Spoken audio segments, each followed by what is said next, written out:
Hello everyone! Welcome back to the channel. In this video I'll show you how to delete your incognito browsing history on Android. Yes, even though it's called private browsing, there can still be some traces left behind. Let's clean them up properly. First, open the Chrome app on your Android device. In the top right corner you'll see 3 vertical dots. Go ahead and tap on them. Now tap New Incognito tab.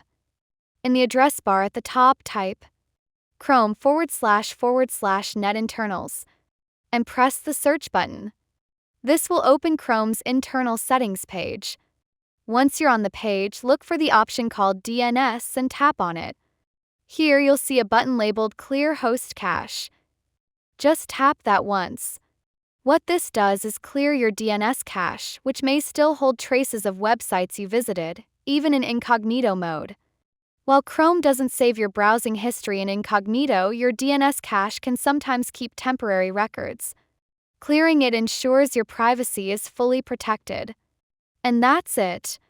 You've now cleared your incognito history on Android the right way. If you found this helpful, feel free to like the video and subscribe for more tech tips. Press the notification button as well. Thanks for watching.